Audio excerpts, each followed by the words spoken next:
Aí é na convivência, na palavra, na intimidade. Grito não resolve. Não adianta você gritar com essa menina, que ela precisa viver, que ela precisa gostar da vida. Não. Alguma coisa dentro dela está sem encaixe, alguma coisa dentro dela está traumatizada. O que é o trauma? O trauma é aquela parte do coração, do cérebro, da vida, né? Do homem que você quiser, que está sem encaixe, dos afetos. Então, quando a gente reorganiza o coração da pessoa, quando a gente reorganiza o jeito dela sentir o mundo, tá bom, eu tive uma ausência de mãe terrível na minha história quando eu era criança. Mas agora eu posso corrigir isso de outra forma. Eu posso ter a segurança através de um irmão, eu posso retomar essa segurança através de uma amizade, de um relacionamento novo. E aí fazer de tudo para não jogar nesse relacionamento novo os meus traumas também, porque o risco é esse. Então, observando bem os nossos filhos, nós vamos descobrir o porquê que é que ele neste momento está dando defeito. Por que a adolescência, gente, é uma época em que a gente dá tanto defeito? Porque é uma fase de transição, talvez a mais definitiva da vida. Você não é mais a criança que você era, mas você também não é um adulto ainda. É um estado de não ser, né? É uma coisa meio esquisita. Então por isso que o adolescente é tão rebelde, ele quer rebelar-se contra todos, ele não aceita regras, ele acha que está tudo errado. Você tem que ter paciência com esse tempo da vida, daqui a pouco ele entra no eixo de novo. Você disciplinando bem essa transformação, sendo capaz de compreendê-lo, ele nunca pode achar que você não o compreende. Porque até mesmo porque para você estabelecer o limite que ele vai ter que viver, você precisa mostrar que você tem interesse nesse processo dele. Não banalizar o que ele sente, né? Que às vezes nós banalizamos o que o outro sente. Ah, isso que você está sentindo é uma bobagem. Não, nunca diga isso. Se o outro está sentindo, então não é uma bobagem. Precisamos entender.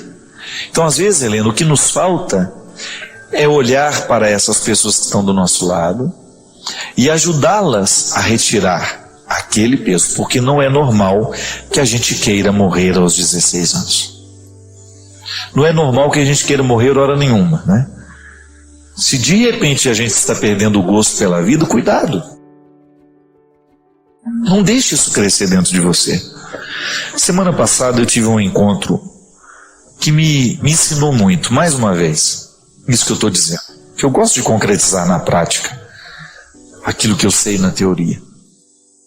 Um amigo meu me procurou e me contou que tinha feito algumas escolhas que não estavam de acordo com o que ele é. Sabe quando você descobre que existe uma inaptidão entre aquilo que eu sou e aquilo que eu estou fazendo? Por exemplo, Vanilson é pianista. Bom, né? Se de repente retira o piano da sua vida, Vanilson, e fala assim, você não vai poder mais tocar esse piano. Você vai sofrer, não vai? Porque a música faz parte da sua vida. Está no seu sangue. Olha o que é bonito. Está no sangue. Isso é uma expressão muito séria. Se está no sangue é porque faz parte de mim. Se porque está de fora, não faz parte de mim. Essa roupa pode até me servir, mas não faz parte de mim. Eu sou o Padre Fábio mesmo sem essa camisa. Sem esse sapato. Eu trouxe. Mas posso mudar, posso vestir uma outra. Agora, aqui dentro, existe uma realidade que pede, que clama o tempo todo por coerência. Eu preciso estar no lugar certo.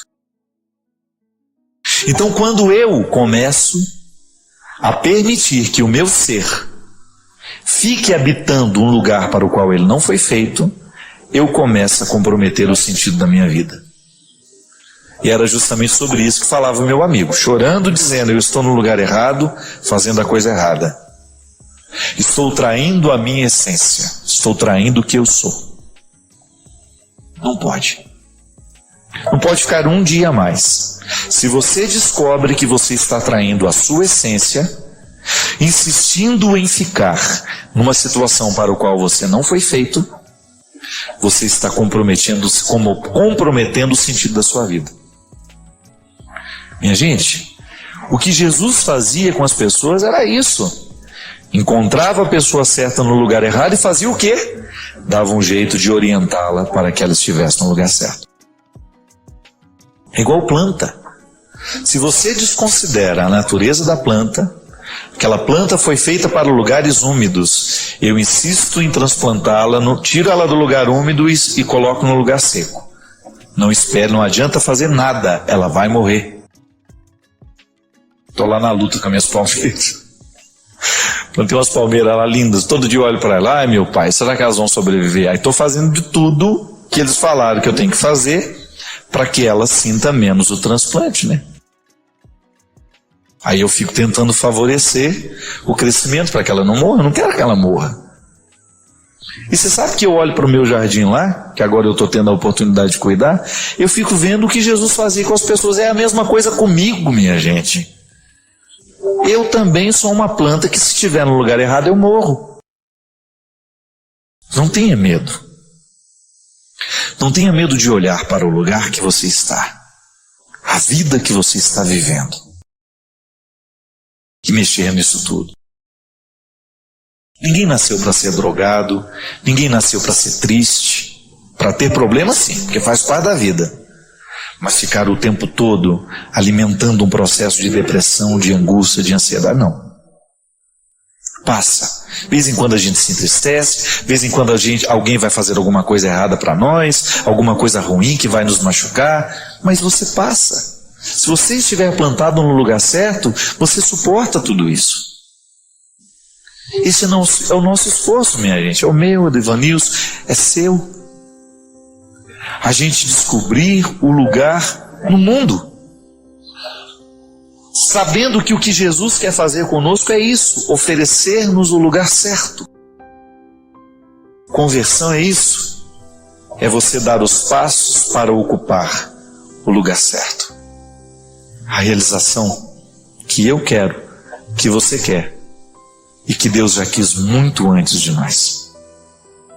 É isso que eu lhe desejo. Que no dia de hoje, você possa ir dormir, pelo menos incomodado com isso. Que você acorde amanhã, que você vá dormir assim, e que você acorde disposto a viver bem o seu lugar no mundo. Não imagine muito não, viu? Olhe para o seu redor, olhe ao seu redor e descubra o que você pode fazer hoje para que você possa ser a pessoa certa no lugar certo. Uma pergunta bem feita, ela tem o poder de gerar respostas muito criativas dentro de nós. Ou então, quando não conseguimos chegar às respostas, a pergunta mesmo se encarrega de nos levar a um processo de mudança. Eu, por exemplo, quando eu me pergunto, o que um ser humano precisa para ser feliz? Eu posso querer encontrar as respostas colocando todas as dimensões da felicidade material, que não é nenhum problema. Eu preciso de realidades materiais, eu preciso do conforto onde dormir, eu preciso de alimento. Mas quando eu entro nas dimensões espirituais da felicidade, aí isso não tem fim. Porque espiritualmente é diferente da matéria. Materialmente eu posso ficar quase que saturado do muito ter. Eu encontro pessoas que têm muito o tempo todo e eu sei quão difícil é para elas administrar tudo que têm. Às vezes passa uma boa parte da vida e do tempo administrando o que materialmente conquistou. E não é desfrutando não, viu? É administrando. Eu gosto de dizer isso. Eu já experimentei o não ter e hoje eu experimento o ter. Os dois são difíceis. Não ter é muito difícil e ter também é muito difícil. A partir do momento que você tem uma casa, que você tem as responsabilidades daquela casa, as demandas daquela casa, você perde um pouco da sua liberdade. As coisas, elas vão criando um contexto para nós que é de aprisionamento.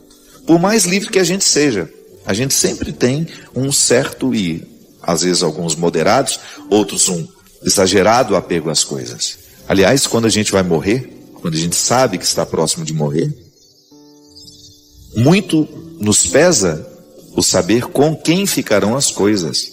Uma pessoa que foi livre, por exemplo, dos bens materiais, quando se aproxima o fim, ela vai ficar muito mais conflituada com como ficarão as pessoas. O filho que deixou, né? Agora, quando existe um apego material, a pessoa ela fica muito mais preocupada com quem ficarão as coisas do que como ficarão as pessoas. Então, diferente da riqueza material, a riqueza espiritual ela não ocupa espaço. Ela varre espaços dentro de nós. Quanto mais rica uma pessoa fica espiritualmente, mais vazia ela se sente, não no sentido de não ter significado a vida, mas mais espaço ela vai criando dentro para ela poder receber mais, diferente dos acumuladores. É tão triste aquilo, né? Você pode olhar e fazer o seu julgamento. Como é que uma pessoa consegue viver num ambiente tão acumulado? Pois é uma doença, é um desequilíbrio. Aquele é o ponto alto de um apego exacerbado à matéria. Mas há pessoas que procuram na matéria essa felicidade. Extrapola aquilo que é necessário para nós. Sim, a felicidade, ela comporta também dimensões materiais da vida. Mas não se engane. Depois de ter o que é material, se não há um significado espiritual para aquilo que se tem, vira prisão para nós. Você vai viver para administrar o que você construiu, não para desfrutar. E é muito triste viver para administrar. Às vezes a gente vê pessoas que são como cães amarrados nos bens que têm. Alguém se aproxima e já faz. Não é assim? Vive ali para vigiar. O carro não pode ter um arranhãozinho. Se ele perceber que tem um arranhão, ele já não dorme à noite. Ele já quer no outro dia e resolver aquele problema. É um apego exagerado. Faz a felicidade depender de tudo aquilo que é material. Mas o ter, se ele não estiver revestido de realidades espirituais, de significados espirituais, torna-se apenas um fardo. Aí você chega um momento que você até precisa perguntar, né? Quem é de quem? É o carro que é meu ou eu que sou do carro? Sim, a felicidade comporta necessidades materiais. É muito bom a gente ter. As coisas não nos tornam mais ricos. As coisas só nos tornam mais pesados. Porque é o ter sem espiritualidade. Porque eu posso muito bem revestir o que a vida me deu através do meu trabalho de significados espirituais. A minha casa, por exemplo, ela deixa de ser um peso para mim quando ela se torna o lugar do meu verdadeiro repouso, do meu verdadeiro descanso, do lugar onde eu reencontro a minha paz, a minha tranquilidade, onde eu me refaço dos meus cansaços e onde eu coloco as pessoas que eu amo. Todo mundo que frequenta aquela casa passa a fazer parte de uma felicidade espiritual. É tão bonito quando você entra dentro de uma casa e você percebe que ali o respeito pelo outro está nos pequenos detalhes. Não é apenas uma casa para ser bonita, não. É uma casa para ter significado espiritual. Isso é, ali as pessoas que transitam por ali se amam. E isso passa a fazer parte de uma felicidade espiritual. Você está acompanhado de pessoas que você aprendeu a amar. O outro não é enxergado como apenas um objeto para satisfazer necessidades, não. O outro é um ser que faz parte da alegria da minha casa. Nós crescemos demais como pessoas, quando nós conseguimos ultrapassar o significado da matéria. Não, nós precisamos permitir que Deus nos eleve, que Deus nos faça crescer. O amadurecimento espiritual, a riqueza espiritual, até mesmo para nos ajudar a dar sentido a tudo aquilo que materialmente nós podemos conquistar. A tudo aquilo que você já conquistou, a tudo aquilo que você pode ainda conquistar. Para você ser uma pessoa rica espiritualmente, afetivamente. E aí até mesmo aquele pouco que você já alcançou, pode ser que não seja muito. Fica tão cheio de significados que você se sente rico. Você tem aquela sensação de que já valeu a pena. Você fica generoso, você fica grato com a vida. Que é muito ruim quando nós não aprendemos a gratidão. Podemos conquistar tantas coisas e ainda assim não estamos satisfeitos. Por quê? Falta a riqueza espiritual de ser grato. De perceber aquilo que você alcançou como um resultado que sempre merece ser comemorado. Eu desejo que você, nas suas lutas, você tenha sempre o direito e a possibilidade de retirar os seus excessos, para você ter diante dos seus olhos a sua verdade fundamental, sem exageros, só você. E a partir disso, você reencontrar o caminho da vida.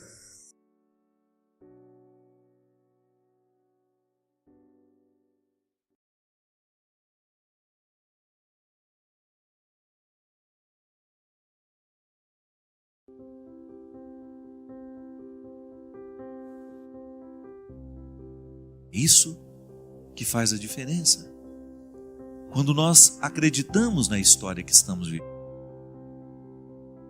Essa satisfação pessoal, interior, que você tem de saber que você está buscando sim as coisas do alto. Você está sendo capaz de identificar no dia a dia da sua vida quais são as realidades rasteiras, diabólicas, que lhe impedem de viver a dimensão altiva do cristianismo. Virtudes ao invés de defeitos. Buscar uma vida virtuosa. Buscar leituras que nos façam viver essa vida virtuosa. Buscar uma conduta de vida ou até mesmo um contexto de amigos. Porque isso também é interessante a gente ressaltar. Quando a gente de fato opta por uma vida no alto, nós vamos mudar as amizades. Nós não vamos querer qualquer conversa. Nós não vamos querer qualquer ambiente. Tudo aquilo que a gente perceber que está sendo nocivo e nos fazendo regredir nessa vida da graça, nós não vamos querer para nós. Seremos honestos com os relacionamentos que estabelecemos. Se eu percebo que fulano de tal não me ajuda no meu processo de ser cristão, eu vou pensar 2, 3 vezes antes de dar intimidade a ela, ou de dar a ela uma autoridade afetiva sobre mim. Porque amizade é autoridade afetiva. É uma autoridade afetiva que nós exercemos uns na vida do outro. Você acredita no que eu lhe falo porque sou seu amigo. Eu acredito no que você me fala porque somos amigos. E se de repente você começa a me puxar para trás, ao invés de me levar para frente, eu posso às vezes nem perceber isso. Que você possa estar sendo um obstáculo ao meu crescimento humano. Mas se eu percebo, se à luz dessa fé, eu identifico que alguns relacionamentos não estão me permitindo crescer em Deus, é minha honestidade rompê-los. Padre, mas então eu vou jogar o outro fora? Não, eu vou reposicioná-lo nas peças ali da minha vida. Isso é questão de honestidade. Eu tenho o direito de reposicionar as pessoas na estrutura da minha vida. Eu não tenho o direito de julgar ninguém fora. Eu não tenho o direito de me sentir melhor que ninguém. Mas eu tenho o direito de dizer quem eu quero que continue tendo autoridade efetiva sobre mim. Aí a gente volta àquela frase que eu já disse várias vezes. Quem são os melhores amigos que podemos ter na vida? São aqueles que nos tornam amigos de Jesus. São aqueles que nos aproximam do coração do Evangelho. São aqueles que nos resgatam do fosso das nossas misérias. É bom você ter um marido assim, não é? Que lhe promove da mesma maneira como Jesus promoveria se ele pudesse humanamente estar na sua vida. É bom você ter um irmão assim dentro de casa, não é? Saber que ele quer o mesmo que Deus quer para você. É bom ter um namorado assim? Padre, esse é do sonho, só existe no conto de fadas, é. É mais fácil achar um sapo do que um príncipe. Mas é melhor você saber que é sapo e já passar longe do que você achar que é príncipe e chegar lá e é um sapo. Você sabe que te ama de verdade quando você identifica que o querer dele é despertar em você a sua melhor parte. Quando você percebe que o outro é um promotor das suas virtudes. Não age motivado pelos ciúmes dele, nem tampouco pelos egoísmos. Ele é na sua vida o que Deus seria se pudesse humanamente estar da mesma maneira como nós estamos. Eu falava sobre isso na Eucaristia, que celebrava para o meu grupo essa semana. Tomai e comei todos vós, isto é o meu corpo, que é dado por vós. Recíproco isso. Não é? É Jesus que me dá o corpo dele, e sou eu que dou a ele o corpo. A Eucaristia não é só uma via. Isto é o meu corpo, que será entregue por vós. Tá bom, Senhor. Eu te comungo e te dou a oportunidade de andar pelo mundo através do meu corpo, de olhar para as pessoas através dos meus olhos, de agir com os meus braços, de fazer o que precisa fazer no mundo através de mim, de pensar, de revolucionar as estruturas, da mesma maneira como o Senhor revolucionou naquele tempo. Revolucione através de mim, Senhor. Por isso eu preciso estar cada vez mais mergulhado no seu evangelho, porque eu quero ser a sua palavra viva por onde eu for. E quero levar a buscar as coisas do alto quem estiver ao meu lado ou quem passar pela minha. Eu posso ir muito além de onde estou. Vou nas asas do Senhor, o teu amor é o que me conduz. Posso voar e subir sem me cansar, ir pra frente sem me fatigar. Vou com asas como águia. Como é? Pois confio. E hoje o programa Direção Espiritual tem um prazer de ter um ser humano que vive para isso, para levar os outros para o alto. A gente sabe que tem muita gente que vive para julgar os outros nas misérias. Não é? Tanta gente promovendo a droga, tanta gente promovendo a sexualidade sem responsabilidade, sem amor. Mas de vez em quando a gente cruza pessoas que estão empenhadas em tornar esse mundo melhor. E eu tive a oportunidade de encontrar essa criatura lá em Angola, fazendo a diferença no mundo, nos espaços que lhe pertencem. Meu querido Miguel Buila, seja bem-vindo. O povo brasileiro te abraça através do programa Direção Espiritual. Louvado seja Deus. Que belezinha. Quero apresentar também hoje o meu querido que está me acompanhando na peregrinação, Jocélio. Muito obrigado, meu irmão. Uma salva de palmas para o Jocélio. E agora uma salva de palmas calorosa brasileira para esse meu irmão Miguel Buila.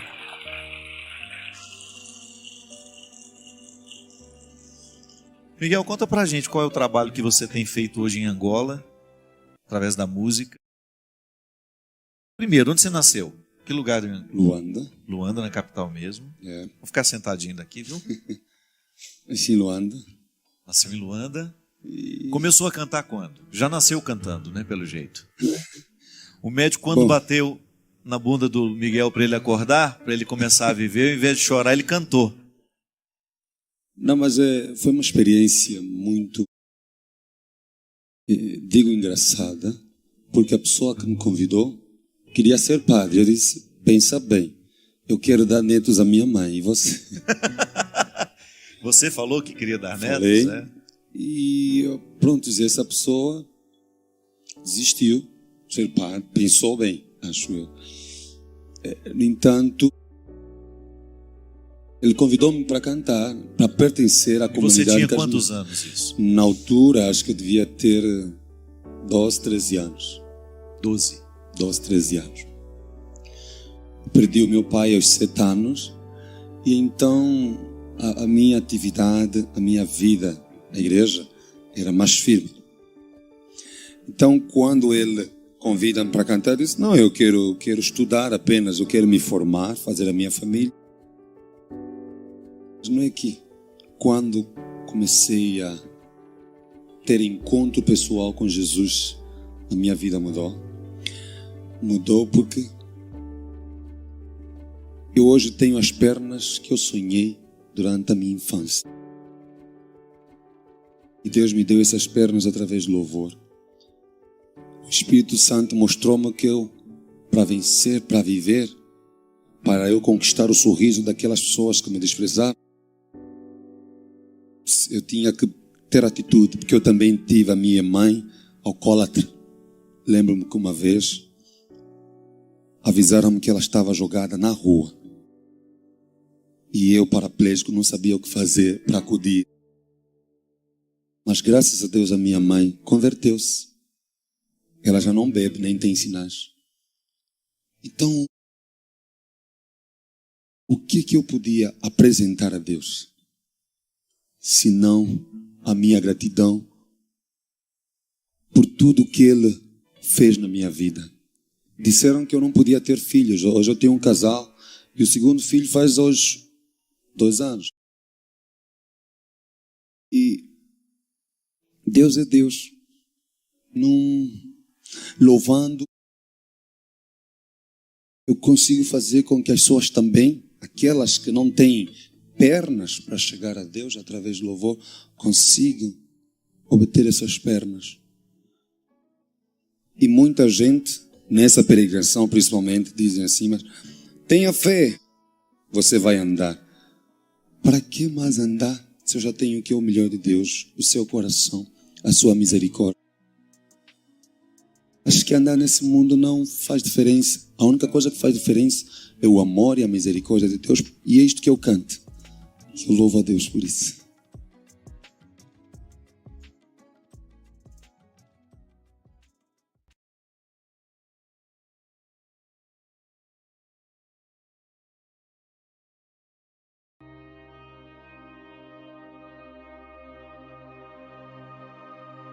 Eu tenho pensado muito nesses últimos dias como é difícil crer em Deus em momentos de tragédias.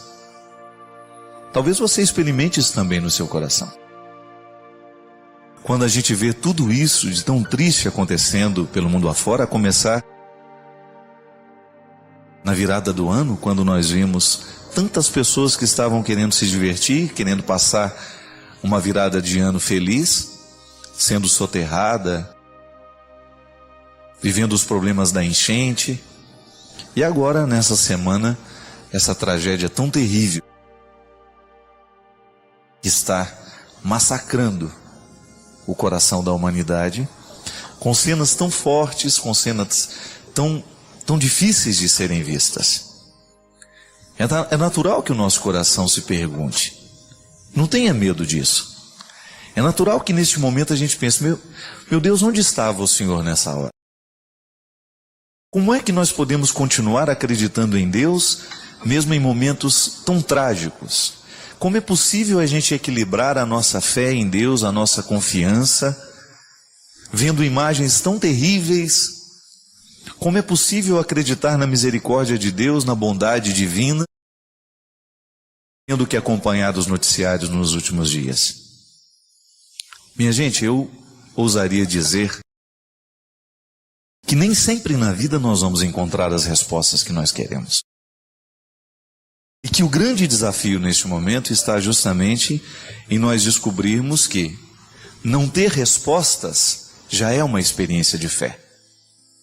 Porque se nós tivéssemos certezas de tudo, nós não precisaríamos ter fé. Eu me recordo que em muitos momentos da minha vida, quando eu queria as coisas, a minha mãe me acalmava dizendo assim: fica tranquilo que depois eu faço. Meu coração de criança, que tanto queria o acontecimento, precisava se adequar àquela frase: fica tranquilo que depois eu faço, depois eu compro, depois eu te dou. E eu confiava na palavra da minha mãe. E porque eu confiava, eu era capaz de viver aquele tempo de espera. A confiança nasce assim, no momento em que alguém tem autoridade sobre nós. Eu acredito na palavra daquela pessoa. Essa semana mesmo eu estava conversando com uma pessoa e ela estava me contando que ela não tem problema com o filho que é pequeno. Porque toda vez que ela vai sair de casa para trabalhar, para isso, para aquilo, geralmente as crianças ficam chorando muito, né? Não vai, não é isso. E eu perguntei para ela, mas como é que você conseguiu fazer isso? Sair de casa e deixar o seu filho tranquilo? Ela disse, é porque eu nunca menti para ele, padre. Toda vez que eu dizia, hoje a mamãe não vai conseguir voltar para almoçar, eu não ia. Eu nunca disse para ele, a mamãe vai almoçar com você hoje, e não fui. Então ele acredita no que eu falo.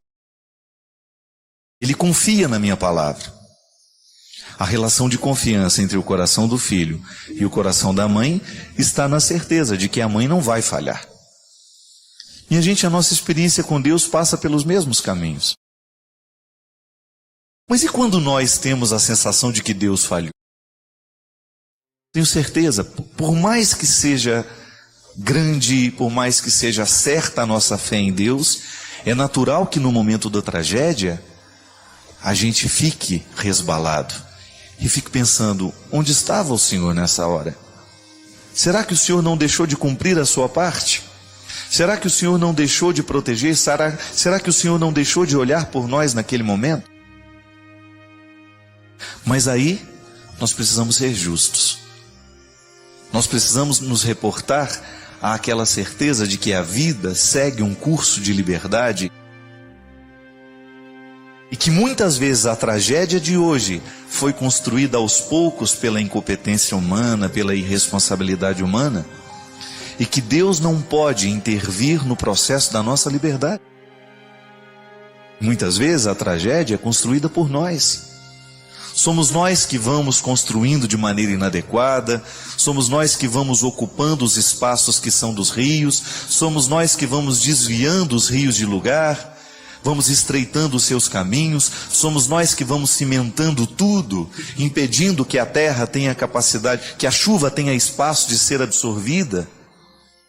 E então, quando acontece a tragédia, nós nos esquecemos da responsabilidade humana e queremos jogar toda a culpa e toda a responsabilidade sobre Deus. Aí nós somos injustos e nós queremos forjar uma resposta que ainda não temos. Eu escrevi essa semana no Jornal do Rio, onde eu escrevo, no jornal O Dia. Eu confio na providência divina. Eu confio na proteção de Deus, mas eu olho para os dois lados da rua antes de atravessá-la. É um jeito interessante que eu tenho de cuidar da minha vida e de estabelecer com Deus um pacto.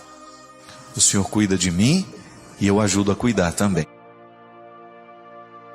Está na hora, minha gente, de nós começarmos a preparar a vida de um jeito diferente, com responsabilidade. Cada vez que a gente joga um lixo no rio, cada vez que a gente joga um lixo na rua, na hora que vem a chuva, esse lixo vai entupir algum bueiro, esse lixo vai impedir alguma passagem de água.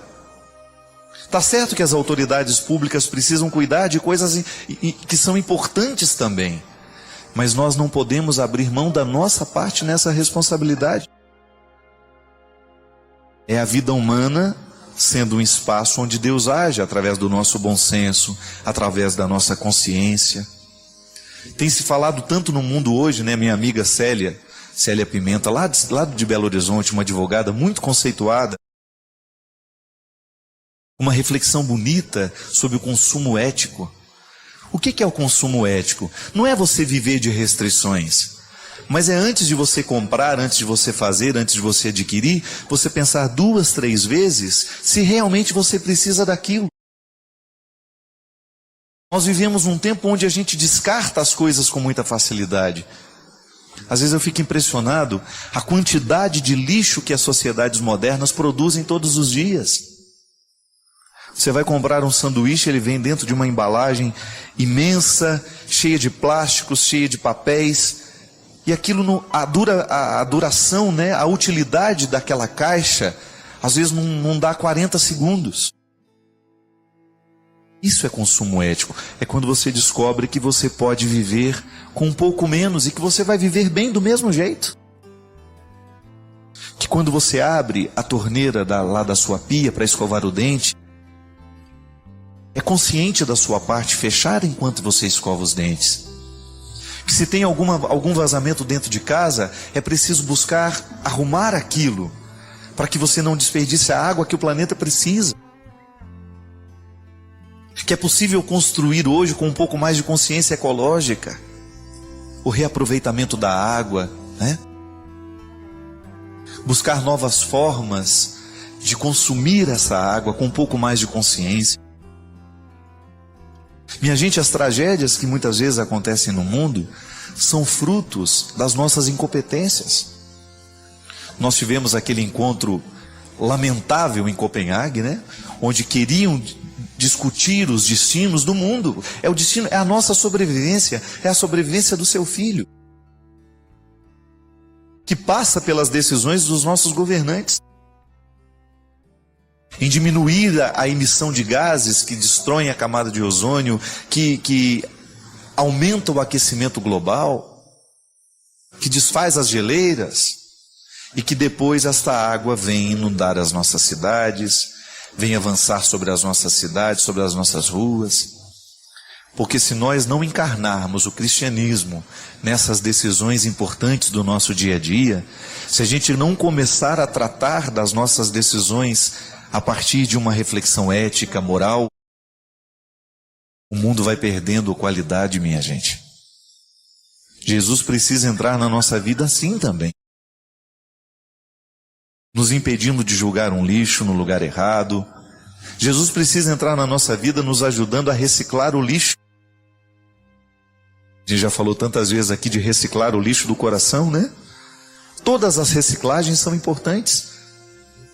Assim como eu reciclo a garrafa de refrigerante que alguém usou dentro da minha casa, eu também tenho que reciclar as minhas emoções, eu também tenho que reciclar a minha fé, neste momento em que tudo parece irremediavelmente perdido, em que você não tem respostas para muitas coisas, em que o seu coração duvida da existência de Deus por causa de tantas tragédias. É momento de reciclar. É momento de dar à vida uma nova oportunidade. Toda vez que nós temos um desrespeito dentro das relações que a gente estabelece, a gente precisa, primeiramente, tomar o posto, né? Isso é, assumir o papel. Quando a gente é desrespeitado, é porque, de alguma forma, nós autorizamos o desrespeito. Eu sempre digo isso e tenho uma convicção muito clara disso. Para mim, isso é muito real. E eu vejo isso muito na prática. As pessoas que são desrespeitadas, elas geralmente autorizam aqueles que a desrespeitaram pela primeira vez. É uma regra da vida. Se uma pessoa grita uma vez com você e você não fala nada sobre o grito dela, se você não diz que aquele grito realmente lhe incomoda e você não quer que ela continue gritando, é possível que ela grite a vida inteira. E porque você nunca disse, porque você nunca revelou a ela que aquele grito lhe incomodava, então é possível que ela vá continuar gritando a vida inteira. Isso é, você não tomou a posição na hora certa, então vai ter que aguentar grito o resto da vida. Porque ela identificou que com você ela pode gritar quando ela quiser. Quando uma pessoa lhe dá um tapa, sobretudo na relação marido e mulher, e você aceita este tapa, e você não coloca aquele homem no lugar dele, você está autorizando que este marido se transforme em um agressor. E muitas vezes denunciá-lo é a melhor forma de ajudá-lo. Você não pode ficar passando essa violência sozinha e calada, porque cada vez que você oculta o seu agressor, você está dando pleno poderes a ele de continuar lhe agredindo. E essas relações marcadas pelas agressões são relações que nós chamamos de objetais. O que é uma relação objetal? É quando eu estou diante de alguém que eu enxergo como um objeto. Um objeto eu posso fazer o que eu quero com ele. Ele não tem reação. Eu posso pegar essa cadeira e quebrá-la. Eu posso jogá-la fora, eu posso gritar com ela. E não vai alterar em nada o que essa cadeira é, porque ela é um objeto. Agora, a partir do momento que eu trato aquela pessoa como se ela fosse um objeto, isto é, com total desrespeito por ela, eu estou então desumanizando a relação. Uma relação desumanizada é uma relação que vai causar muito sofrimento em quem está dentro dela. Porque nós não queremos ser desumanizados.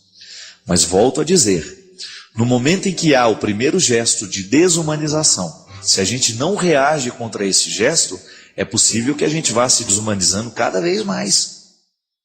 E você sabe disso na prática.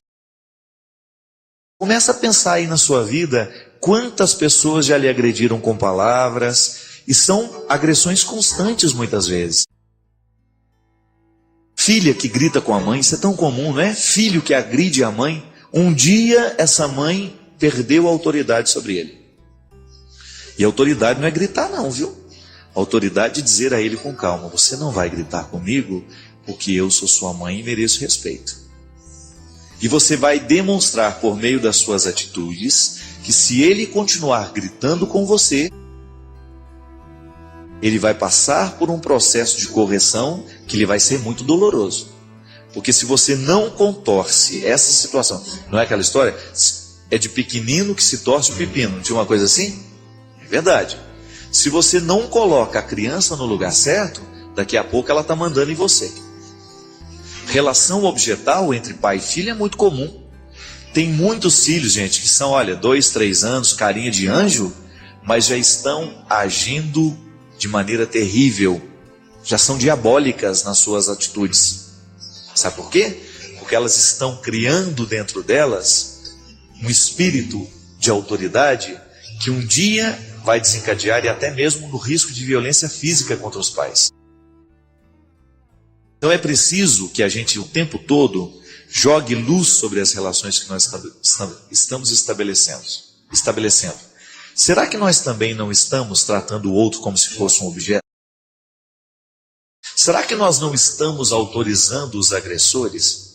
Será que nós não estamos entregando a eles a possibilidade de fazerem com a gente o que eles bem entenderem? É muito comum no mundo de hoje a gente permitir a agressão. Um dia ele muda. Não, não vai mudar não. Se a gente não sinalizar para a mudança, ele não vai mudar. Eu volto mais uma vez àquilo que eu estava confessando da minha vida, né? Sabe qual que é o grande risco que eu corro como pessoa? É o fato de eu ter pouco espaço na vida de ter feedback das pessoas para mostrarem os meus erros, para mostrarem os meus defeitos, para mostrarem aquilo que em mim precisa ser modificado.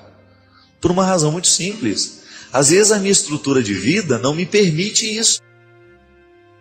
Às vezes as minhas relações são tão rápidas, os meus encontros são tão transitórios, que eu não tenho uma pessoa que de fato chegou, Padre Fábio, isso não está certo não. Naquele momento que eu disse para você que eu tive o desafeto, né? Que eu ouvi dessa pessoa isso. Uma pessoa com muito carinho me disse, uma pessoa que participa da minha vida. Cuidado com o que você está fazendo com você. Porque chega um momento, gente, que assim como eu posso fazer bem a muita gente, eu posso fazer muito mal a uma pessoa. Tudo depende do que eu vou permitindo. E muitas vezes esse feedback é absolutamente necessário para que a gente não se torne objeto do outro. Deus me livre de ser objeto do outro. E a gente sempre corre esse risco, né? O que é você ser objeto do outro? É quando ele vê em você apenas a satisfação de uma necessidade. Cada vez que a gente se sente objeto do outro, ou então que ele te põe a mão quando ele quer, que ele te abraça do jeito que ele quer, não. O corpo é um limite que precisa ser respeitado. Eu não sou um objeto para o outro me encostar do jeito que ele quiser, me pegar do jeito... Não, as coisas não podem ser assim não. Você na sua vida estabelece os seus limites o tempo todo. E é importante que você estabeleça. Você não é objeto. Se você cair no meio de uma multidão, e essa multidão se sentir no direito de colocar a mão em você o tempo todo, não.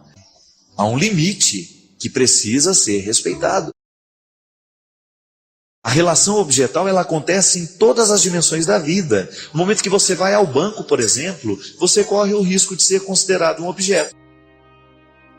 Se você é mal atendido, se a pessoa olha para você como se você fosse mais uma cadeirinha que está ali dentro, e não se preocupa com as suas necessidades. Nos estabelecimentos públicos, nós corremos o risco o tempo todo de sermos considerados objetos. Às vezes você entra dentro de um lugar... Você não é considerado humano, você é apenas mais um número que está ali dentro.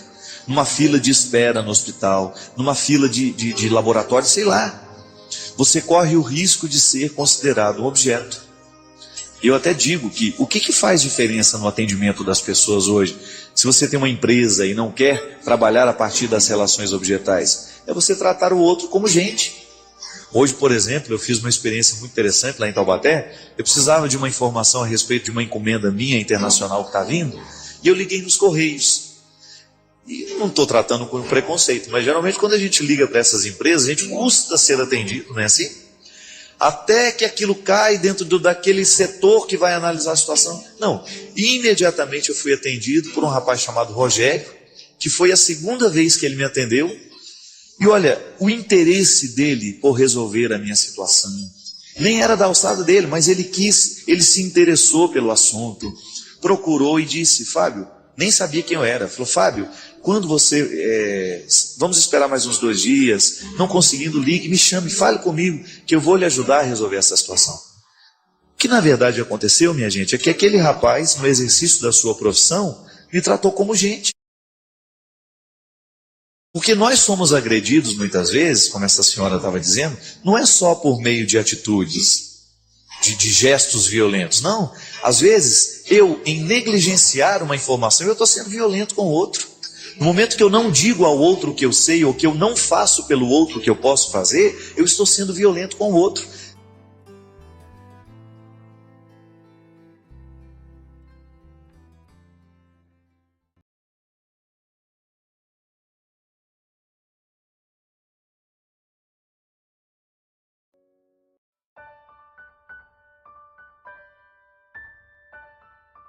Não há harmonia o tempo todo.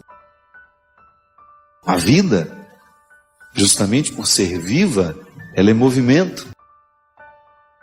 Heráclito, um filósofo dos primeiros, que nós tivemos na história da filosofia, ele dizia que a vida é devir. Isto é, estamos em processo de vir a ser, em constante movimento. Ele dizia, é impossível você se banhar 2 vezes na água de um mesmo rio. Porque quando você pula, ele é um. Saiu, ele já é outro. Enquanto você está ali, o rio está passando. É movimento. E enquanto o rio é movimento, ele é também caótico. Ele está fora da ordem. Mas ele também é belo. Ele é refrescante, ele é saudável. Há sempre as 2 realidades, o tempo todo a serem observadas. É uma pergunta que eu gosto sempre de me fazer, O que eu causo nas pessoas quando eu chego num ambiente? Sim, porque eu também me identifico como aquele que traz confusão, como aquele que retira a paz, como aquele que arruma encrenca. Sim, eu não estou livre disso. Mas eu não quero ser isso. Às vezes você percebe algumas pessoas tão acostumadas a serem assim, não se problematizam mais. O ambiente está bom quando ela chega, fica pesado, crítica demais, apurrinhadora, enjoada, aborrecida. Não precisa ser assim. Eu vou ter que lidar o tempo todo com precariedades, com realidades caóticas, porque nós somos assim. Eu tenho em mim uma natureza que pode ser harmoniosa. Luto para isso. Eu busco no meu dia a dia estabelecer dentro das minhas condutas, dentro da agenda do dia, eu procuro colocar o meu autoconhecimento, a oportunidade de aprender a lidar comigo, para que cada vez mais eu saiba conhecer os meus mecanismos, o porquê que sinto assim, porquê que sou indeciso, porquê que tenho facilidade de me irritar com aquele tipo de realidade, com aquele tipo de estímulo. Vou fazendo meu dever de casa, mas eu não deixo de ser caótico. Eu caminho na direção de uma harmonização de tudo isso. Mas o tempo todo eu me experimento caótico. Às vezes nós nos tornamos pessoas pesadas para os outros porque nós não temos sensibilidade de perceber que estamos assim, que estamos acostumados a ser assim. De tudo reclamamos, para todos reclamamos. Perdemos já não temos mais a percepção do quanto que nós reclamamos. E é claro que nós, sendo assim, nós nos tornamos um peso para o outro. Porque ninguém gosta de ficar ao lado de uma pessoa que reclama o tempo todo. Ou então nós nos tornamos fofoqueiros e já achamos natural fazer fofoca o tempo todo, comentar da vida alheia o tempo todo. Chegamos num ambiente, não provocamos outra coisa senão a fofoca. Não provocamos bons frutos, o que é lamentável. Nós desperdiçamos a oportunidade de transformar o ambiente com a nossa vida, com o nosso jeito de ser. A vida é assim. A vida tem contrários, como bem diz a canção. O direito tem um avesso, o de graça tem seu preço. E eu preciso identificar no meu dia a dia todas essas realidades, compreendê-las e absorver o que é favorável de tudo isso. Porque às vezes a gente tem uma tentação de pensar que o contraditório não pode nos favorecer. Pode sim. Quando eu experimento a minha contradição, quando eu experimento a minha hipocrisia, quando eu experimento a minha transgressão, ali eu tenho a oportunidade de aprender boas regras. Na minha fraqueza é que sou forte, São Paulo dizia. É o discurso da contradição. Eu sei que você vive os mesmos desafios que eu, porque nós somos iguais. Podemos até estar em estágios diferentes, mas em algum momento da vida nós já fomos iguais. Tivemos os mesmos medos, nos alegramos pelas mesmas causas e enfrentamos os mesmíssimos desafios. E um deles é este: nós conseguirmos extrair de nós, conseguir arrancar lá do fundo dessa humanidade tão machucada, a coragem para que o Evangelho se torne uma realidade muito viva em nós. Eu acredito que quanto mais maduro a gente fica, maior é a nossa capacidade de conviver com os contrários da vida, mesmo porque eles estão por toda parte. Se tem uma coisa que a gente precisa perder naturalmente, é a visão ingênua das coisas. A primeira visão ingênua que a gente precisa vencer é de que tudo será como a gente quer que seja, né? Começa por aí. Já é um salto de maturidade quando a gente descobre que não, o mundo não vai girar, as coisas não vão ser do jeito que a gente imagina que tem que ser. Toda a realidade está imersa num processo vivo que dá a ela uma característica de ser também caótica. É essa oportunidade diária que nós temos de oferecer ao outro o que Cristo já fez no nosso coração. As barreiras que Ele já derrubou dentro de nós, ou tudo aquilo que nós já conseguimos alcançar de nós, por força do empenho diário, de poder escolher entre aquilo que nos foi dado geneticamente e aquilo que nos foi condicionado socialmente. Esse espaço de escolha como uma oportunidade maravilhosa de você trabalhar o seu temperamento, de você vencer os obstáculos que você tem na sua história pessoal, que lhe foram dados por outras pessoas. E a maturidade é justamente quando você começa a compreender o mundo sem as ilusões de que tudo será harmonioso. Vencer essas ilusões, essas compreensões infantis, primárias em nós, é tão fundamental até mesmo para a gente estabelecer bons relacionamentos, né? Você precisa partir do princípio de que você pode amar uma pessoa, que você pode estabelecer um vínculo com ela, mas que não será perfeito. O único amor perfeito que existe é aquela rosinha que existe nos jardins. É o único que a gente conhece. Todos os outros são marcados por qualidades e limites. E só é possível viver o amor, viver os bons relacionamentos, se a gente tiver essa consciência iluminada de que não serão perfeitos.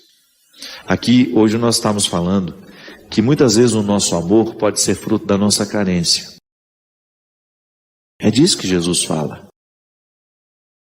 Quando eu não sou livre para amar, quando eu estou amarrado às minhas necessidades, eu quero amar para ser amado também.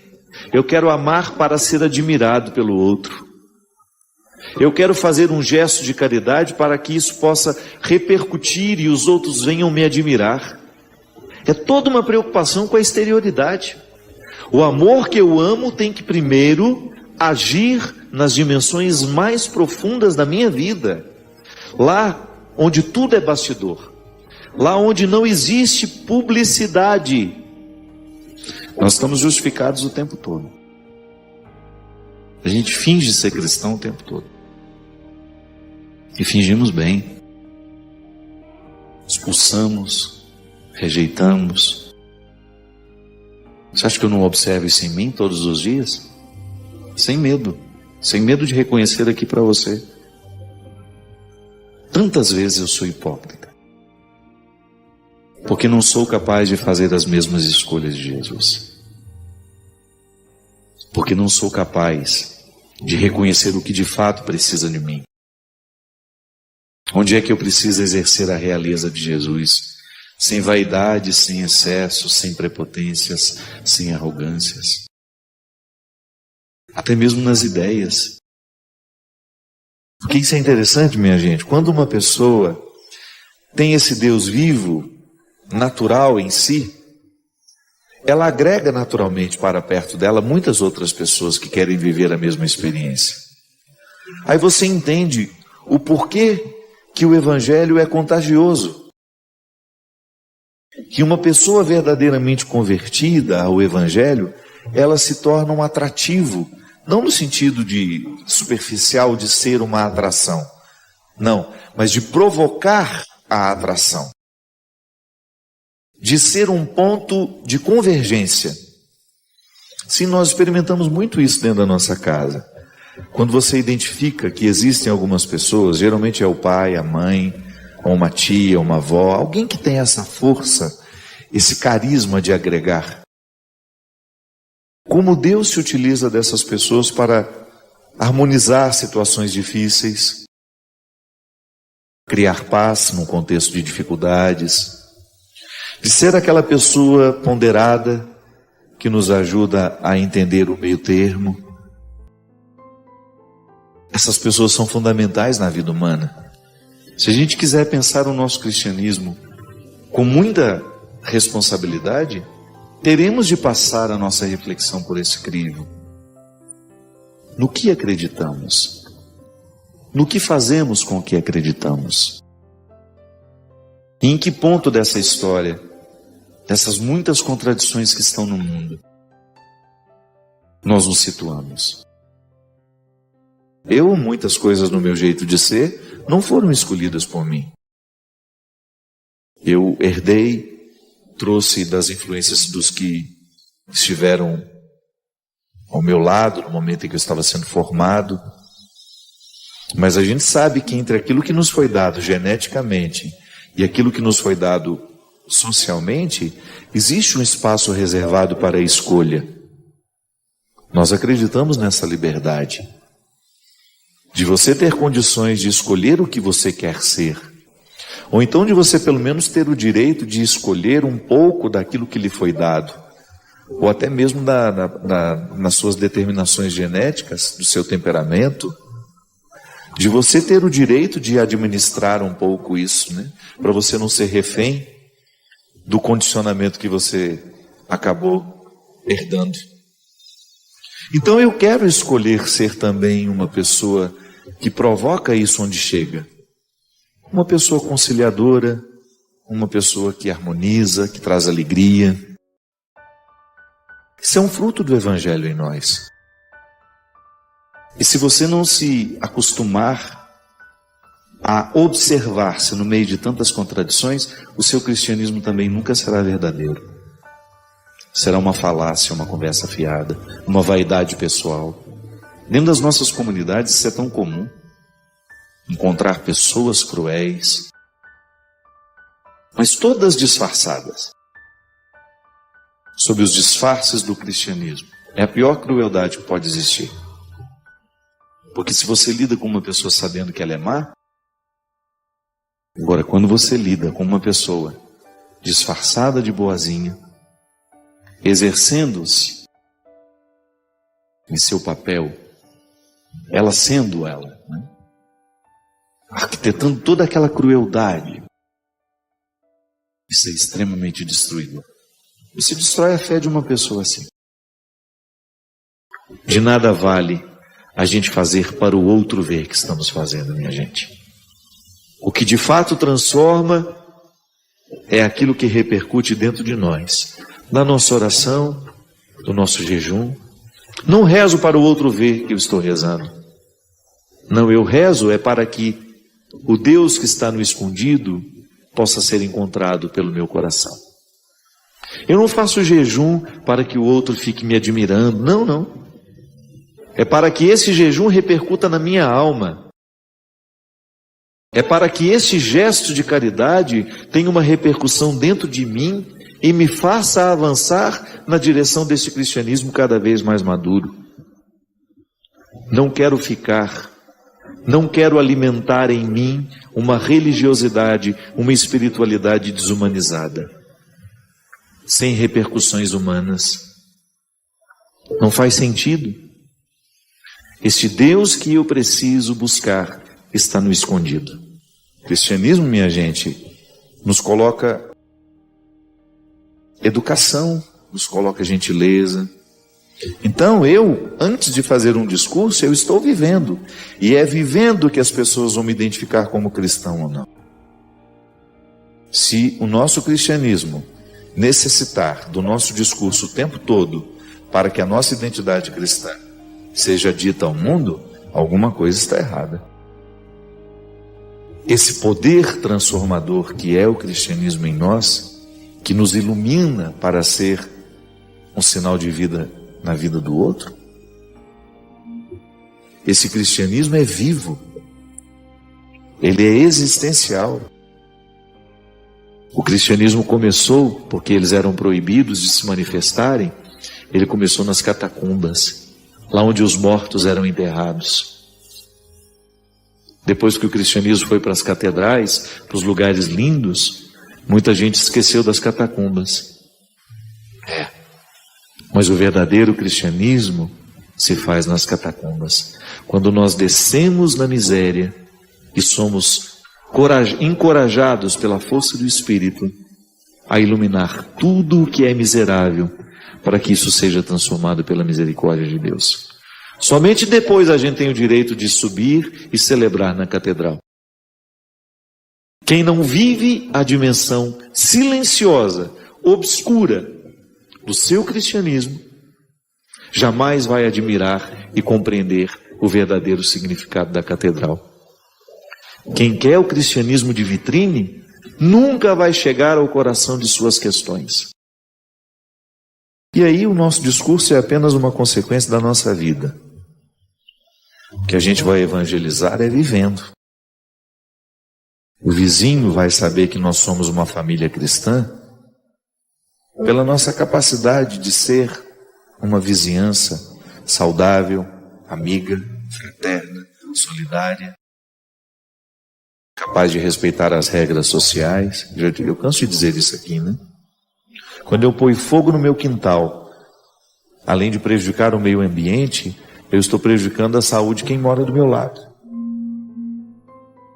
Quando eu ponho um som alto na minha casa, eu estou desconsiderando que de repente possa ter alguém precisando descansar do lado, que não gosta da mesma música que eu.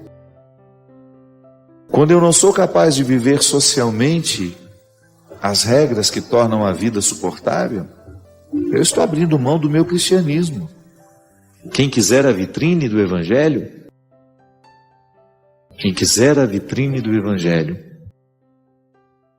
quem fizer questão desta vitrine, vai perder a oportunidade de descer aos porões de si mesmo. E jamais será um ser de verdade. Poderá até viver admirado pelos outros, mas não vai admirar-se. Não vai ficar feliz com as escolhas que fez. Porque, em última instância, o que nos realiza não é o reconhecimento que o outro nos oferece, mas é aquele que, à luz do Espírito de Deus, a gente se oferece. É aquela sensação boa de que descemos nas catacumbas, vimos de perto as nossas misérias, e a lanterna da misericórdia de Deus nos deu o direito de celebrar na catedral. A celebração da catedral, do prédio suntuoso, da vitrine do cristianismo, digamos assim, só é verdadeira se a gente desceu nos porões das catacumbas. Deus não pode fazer nada com as nossas obras se Ele não possuir o nosso coração. Quando eu percebo que estou dando a Deus apenas as minhas obras, porque na verdade o que são as obras? Uma oportunidade que Deus tem de mexer no meu coração. Então muitas coisas na minha vida não se tornam realidade é porque eu não faço a minha parte. Você mesmo, você sabe que isso é uma realidade. Quantas vezes você também ficou pedindo a Deus, não fez a sua parte, e porque não fez a sua parte, o milagre não pôde acontecer na sua vida. Tá certo que Deus é livre para nos dar a quem pede e a quem não pede. Mas eu acho muito interessante quando nós espiritualmente exercemos uma forma de orar que permita o silêncio nos mostrar o que é que Deus quer de nós, o que é que Deus quer nos dar. Aí você vai ver mesmo, meu Deus do céu, eu estou pedindo a Ele uma folha, quando na verdade Ele quer me dar o livro. Mas para me dar o livro, eu preciso fazer um movimento de transformação em mim, porque esse livro não vai cair do céu. Nós também podemos ter este poder dentro de nós. Herdar as forças do céu, para que você também, na sua comunidade, na sua casa, no seu local de trabalho, você exerça este papel de ser alguém que traz Deus naturalmente para o seu ambiente, através do seu jeito de ser. Essa é a maior riqueza, minha gente, que nós cristãos podemos oferecer ao mundo. Não é o nosso discurso, não. O discurso ele é importante em alguns momentos. E você conta nos dedos as oportunidades que você tem de fazer discurso. No mais, a evangelização que nós realizamos é com as nossas atitudes. O que faz a minha mão direita, a esquerda não deve ficar sabendo. Esse exemplo de Jesus é muito simples, mas é muito elucidativo, nos ensina muito. Quantos de nós, temos necessidade de que o outro venha reconhecer o que a gente faz? Porque nós estamos amarrados nas nossas carências, nas nossas necessidades. Não, nós queremos lutar para que o nosso gesto amoroso seja livre.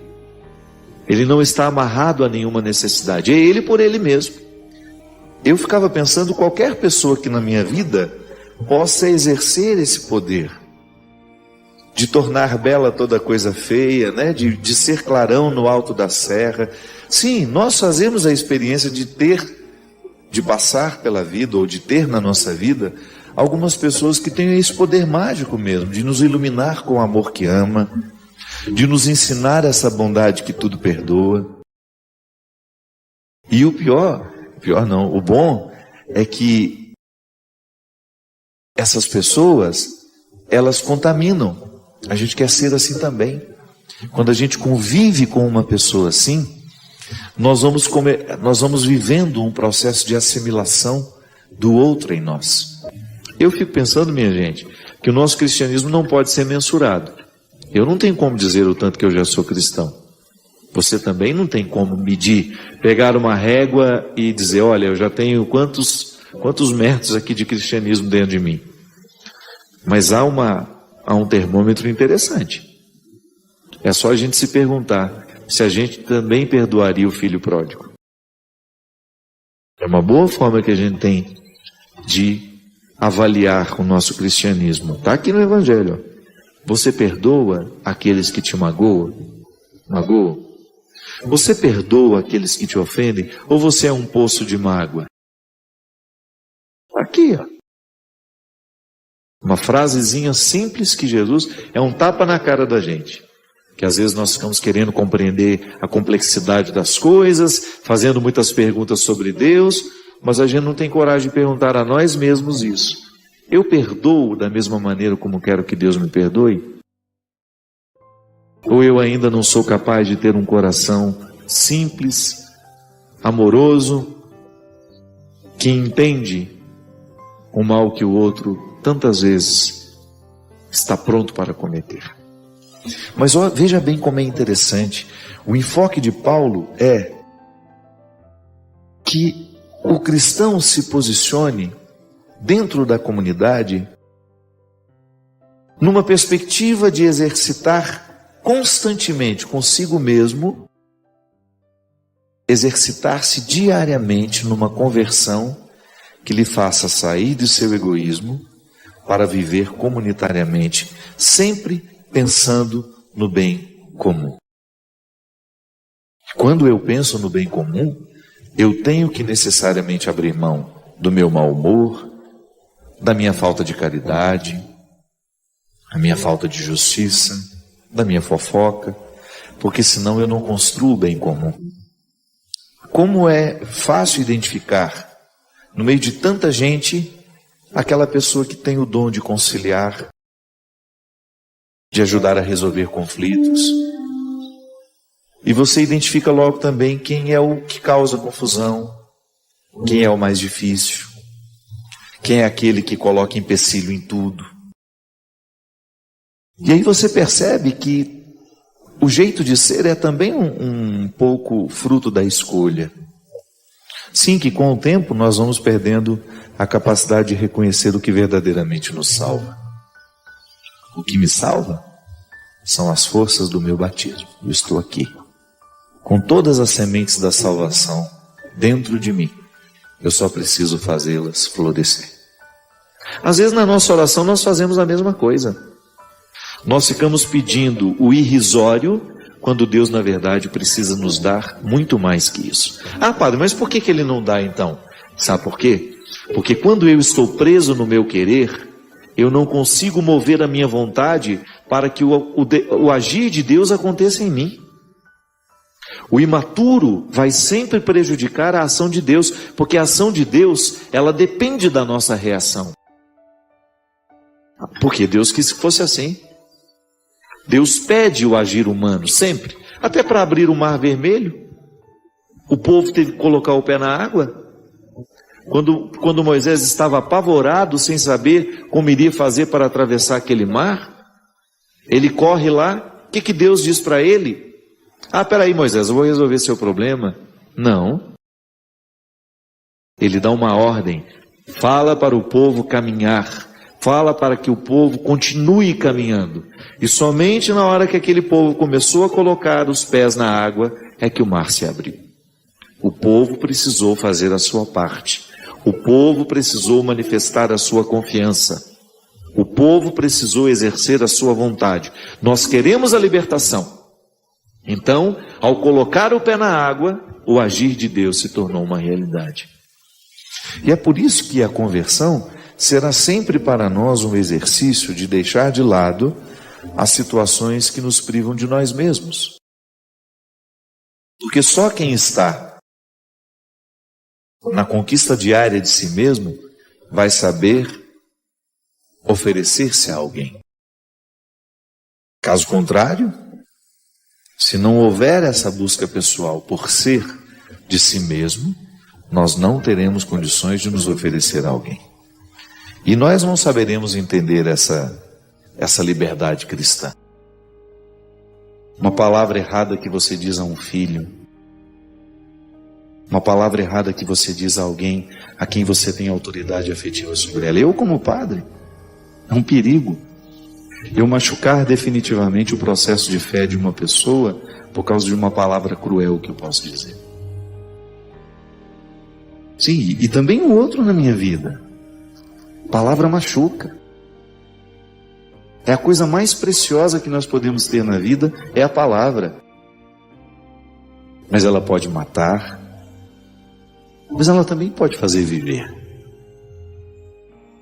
Um carinho pode matar, pode, se ele for mal intencionado, se ele for abusivo, se ele for desrespeitoso, se ele estiver quebrando uma inocência. Tudo nos é permitido, mas nem tudo nos convém. Por que nem tudo nos convém? Porque se eu identificar que aquele comportamento, que aquela escolha vai me prejudicar na minha relação com a minha família, com a minha casa, com aqueles que diretamente estão ligados a mim, por amor a eles, eu preciso não aceitar. Eu preciso retirar da minha história. Livre-se. Livre-se do cristianismo de vitrine. Não transforma ninguém. Queira O cristianismo que te coloca uma única lanterninha na mão, que é a misericórdia de Deus, para você ter condições de descer ao porão das suas necessidades, dos seus pecados, das suas misérias. Não se iluda com a vitrine, lá onde você está bonito, iluminado e admirado pelos outros. É lá no fundo, é no calabouço. O cristianismo é um movimento que nos faz descer as escadas. Quanto mais eu desço essas escadas, mais eu vou conhecendo as estruturas da minha vida. E volto a dizer, quando nós vivemos os benefícios dessa transformação que o Evangelho nos traz, aqui inclusive tem uma passagem que eu gosto muito. São Paulo chama isso de trazer para a vida do homem a glória de Deus.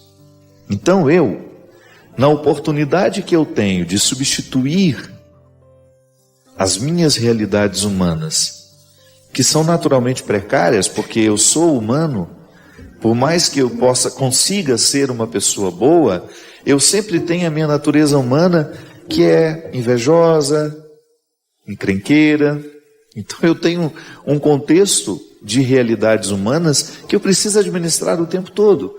Mas a minha vocação cristã me coloca na possibilidade de ter essa glória de Deus em mim.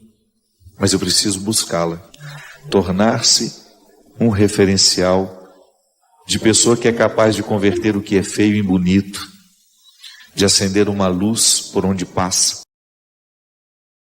de ser uma luz no alto da serra. Sim, minha gente, nós não temos outra pretensão. É essa. Então eu quero ouvir esse conselho de Jesus aqui.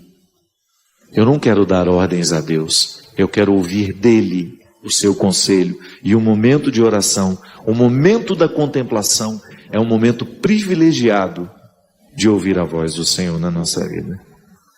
É claro que na nossa oração nós temos o direito de dizer a Deus o que a gente quer, o que a gente precisa. Mas o silêncio, ele será muito mais eficaz, sabe por quê? Porque nem sempre a nossa palavra alcança o que de fato a gente precisa pedir a Deus. Porque pode ser que o que eu queira que Deus faça para a minha vida não seja o que de fato eu preciso. Às vezes o meu querer é muito superficial. E eu fico insistindo em pedir a Deus aquilo que eu quero. E pode ser que ainda não tenha acontecido e eu fico chateado com Deus, mas é porque aquilo que eu quero não é o melhor para mim.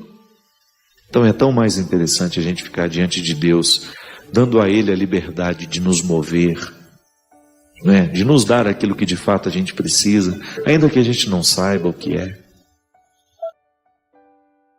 Sim, precisamos tomar cuidado com isso.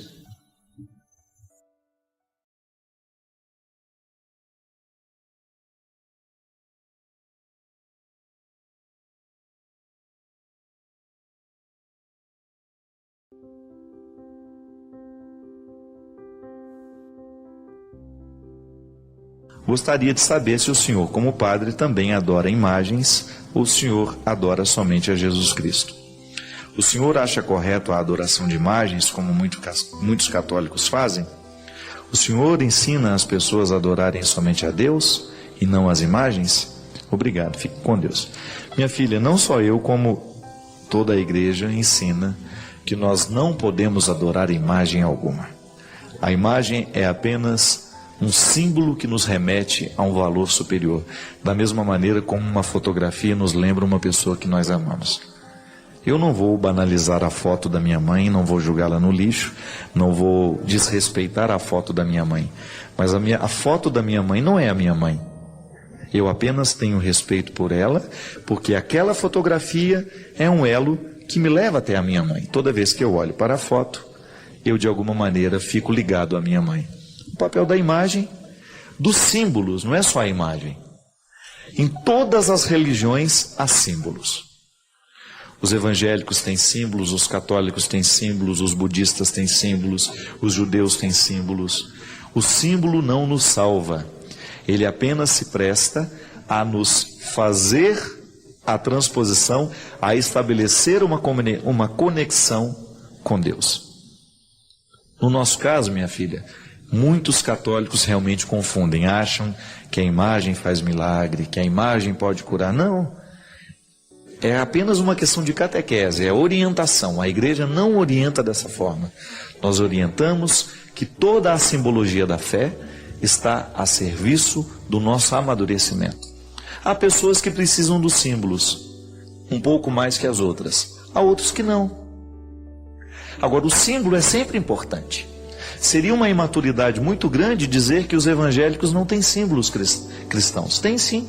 De vez em quando você vê lá o pastor anunciando a porta santa. Quem passa debaixo da porta santa, faz uma oração, vai receber uma bênção, não é?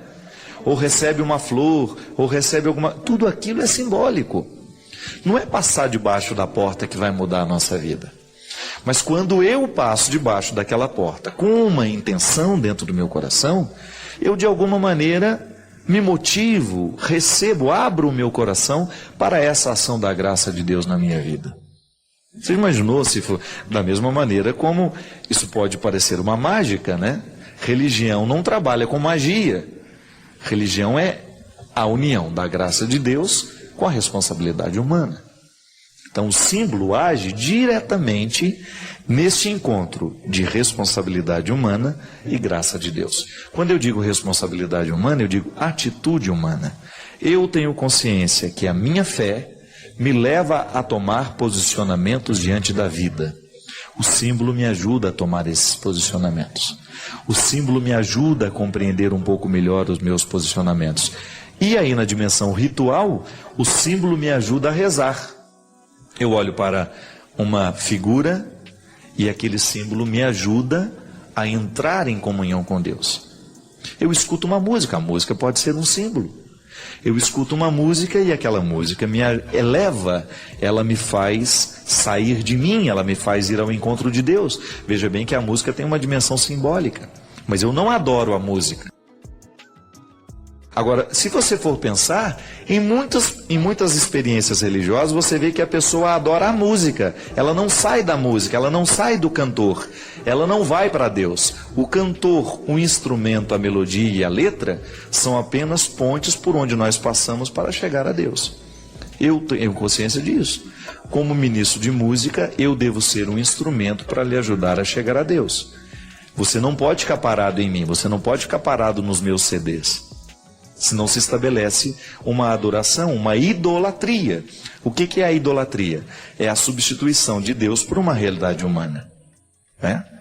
Mas agora, quando eu encaro o símbolo de maneira madura, eu vou passar pela música, vou passar pelo cantor, mas eu vou chegar no destino final. Por isso que nós que trabalhamos o tempo todo com o símbolo religioso, é minha obrigação ajudar com que os meus fiéis não se prendam nos símbolos.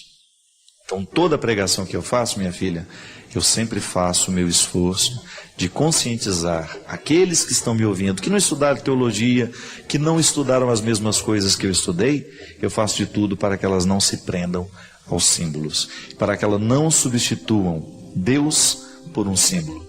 Deus não pode ser substituído por essa imagem.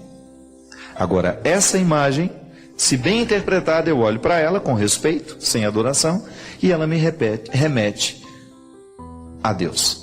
A música, a mesma coisa. Eu escuto a música, faço uma experiência positiva dessa música e permito que ela me eleve, que ela me faça chegar até Deus. Eu desejo que você, nas suas lutas, você tenha sempre o direito e a possibilidade de retirar os seus excessos, para você ter diante dos seus olhos a sua verdade fundamental, sem exageros, só você. E a partir disso, você reencontrar o caminho da vida. Obrigado pelo seu carinho, pela sua atenção, e que Deus abençoe muito você. Que Deus derrame sobre o seu coração, sobre a sua casa, sobre a sua vida, a disposição que caracterizou o coração de Nossa Senhora, para que, exemplo dela, a gente também possa ser um cristão de verdade, levando sempre Jesus no colo, para apresentá-lo àqueles que ainda não o conhecem. Derrame sobre nós a bênção do Deus Todo-Poderoso, Pai, Filho e Espírito Santo. Às vezes o que falta para nós é modificar o nosso jeito de ser, para que a vida fique mais leve para nós. Às vezes nós complicamos demais, às vezes nós somos muito complexos, nós somos aborrecidos demais, e porque somos complexos e aborrecidos, nós perdemos a oportunidade de viver com qualidade. Faz um esforcinho. Se errou hoje, amanhã não permita errar da mesma forma. É assim que Jesus mudava a vida das pessoas. Quando ele apresentava para elas possibilidades.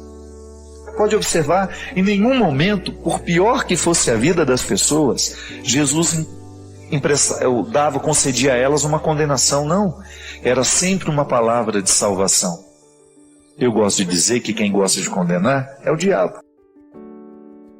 Deus gosta de salvar.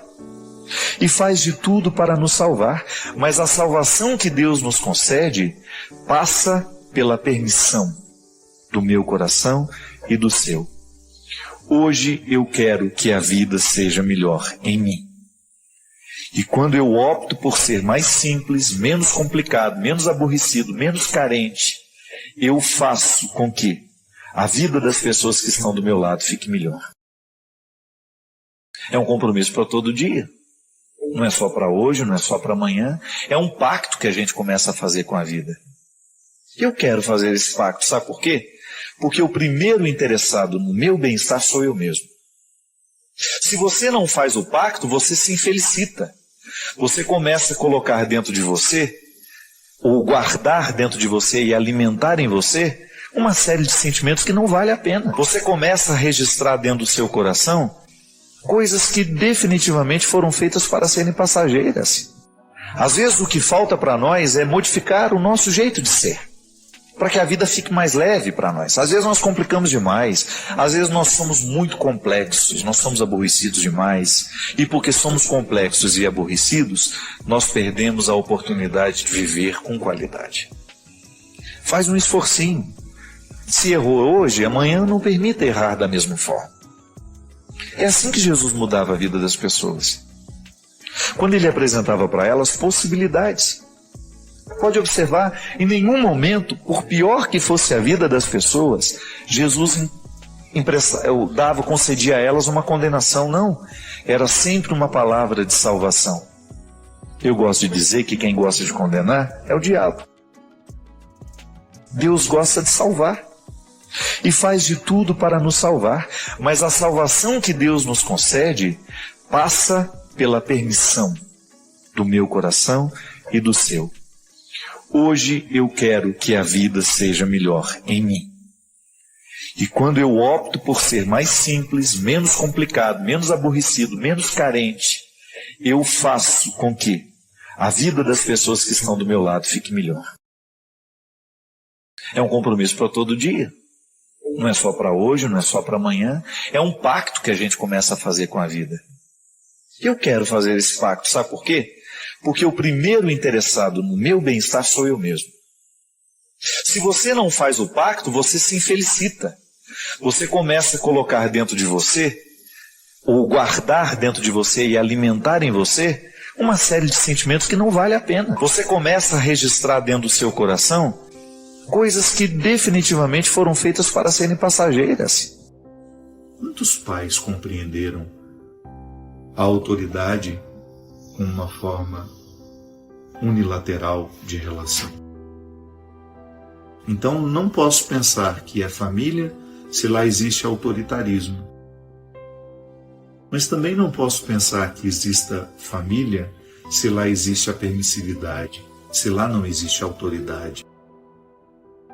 Colocar filhos no mundo é muito difícil, porque você vai ter sempre aquela tentação de impor aos filhos aquilo que você acha que é o mais certo, aquilo que você acha que é o correto.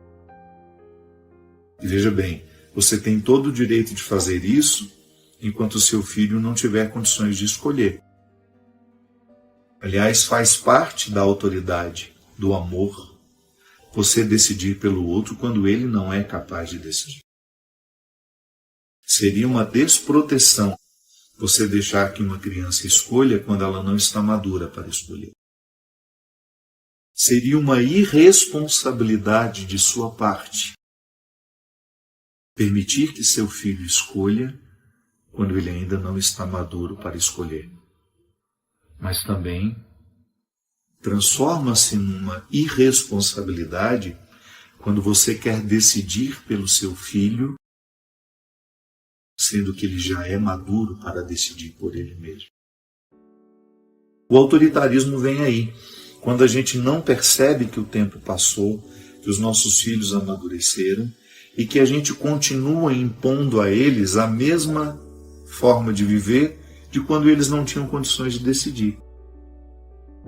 Eu sei que é difícil, não estou dizendo que é fácil. E nem estou aqui ditando regras para ninguém. Nós estamos refletindo a partir do que a gente considera o mais justo, que é quando você identifica que na relação com seus filhos chega um momento em que você inverte um pouco a ordem do jogo. O Padre Zezinho tinha uma reflexão linda, eu era seminarista ainda. Ele dizia que na família o mais justo no início da criação, quando os nossos filhos são pequenos, é que os pais sempre vençam de 10-0. Porque uma criança não tem condições de decidir nada, porque ela não tem nem maturidade para entender o que é o melhor e o ruim para ela. Então o pai vai decidir sempre. Mas depois de um determinado momento, esse jogo começa, perde de 8-2. Ele brincava durante a reflexão. Até o momento que você começa a perder de 6-4, pais começam a ter 6 no placar, filhos ganham 4. É o momento que começa a inverter. E os filhos começam a ganhar de nós. Por quê? Porque eles já estão maduros. E seria uma demonstração de não amor não permitir a maturidade. Sim, às vezes nós queremos ser famílias em contextos autoritários. Não. Não existe familiaridade no autoritarismo. Autoritarismo é quando uma parte nunca tem o direito de dizer. É quando a parte que diz ter autoridade decide sozinha e nunca abre para ouvir aquela outra. Tudo em nome do amor, é claro. É sempre justificado. Eu sei o que é melhor para o meu filho. Cuidado. Ser família consiste em você ter a sensibilidade, a humildade de concluir que chegou o tempo do filho decidir. Chegou o tempo do filho manifestar a sua idiosincrasia. Essa palavra é difícil até de falar, né? O que é idiosincrasia? Aquilo que é próprio de cada um de nós. Você tem a sua idiosincrasia, eu tenho a minha. Um filho, digamos que eu tivesse colocado um filho no mundo. Aquele filho, por mais que ele seja meu filho, ele é totalmente outra pessoa. Eu sei que é difícil na cabeça de quem ama, na cabeça de quem quer cuidar, ou na cabeça de quem acha que é dono daquela criatura. Essa é uma dificuldade que você vive como mãe, essa é uma dificuldade que você vive como pai. Entender que seu filho é uma outra pessoa. Então a única maneira de conviver com a alteridade é a partir do princípio do respeito, do amor, da empatia, da solidariedade. Então o meu filho, por mais que ele tenha saído das minhas entranhas, ele é outro. Ele não é uma extensão minha. Há pais que compreendem os filhos como um acelerador de carro. Eu não consegui, mas ele vai me fazer chegar longe. Não. E ele tem todo o direito de não corresponder em nada às suas expectativas. Eu sei que é uma frustração. Mas não é um problema do filho, é um problema do pai, um problema da mãe. Muitas vezes nós exercemos o nosso autoritarismo é porque a gente não admite a possibilidade de que nossos filhos não vão corresponder àquilo que nós esperávamos deles. O filho não tem obrigação de corresponder absolutamente nada do que os pais esperam. Volto a dizer, o tempo de interferir é o tempo da formação. O tempo de decidir pelo filho, pela filha, é o tempo em que ele desfrutam de uma incapacidade de decidir, que Piaget chamava de anomia, né? Essa primeira fase da vida, em que você é incapaz de compreender uma regra. E depois vem a heteronomia, que você observa o outro, você imita, mas ainda não é um valor. Eu estou fazendo porque imito. Eu vejo os outros fazendo, mas não é um valor que eu tenho internalizado. Até o momento que chega a autonomia. É quando eu não preciso ver o exemplo dos outros. Todo mundo pode estar desobedecendo ao meu redor. Eu não desobedeço, porque a regra está inscrita dentro de mim. Isso é autonomia. Então, pais e mães vão ter o direito de decidir pelos filhos até o momento em que eles não têm a autonomia. Ai, mas eu esperava tanto que ele... Ai, minha amor, minha querida, meu querido. Quem mandou vocês? A frustração é sua. Eu canso de dizer isso. E é uma regra difícil para mim também. Estou dizendo que é fácil.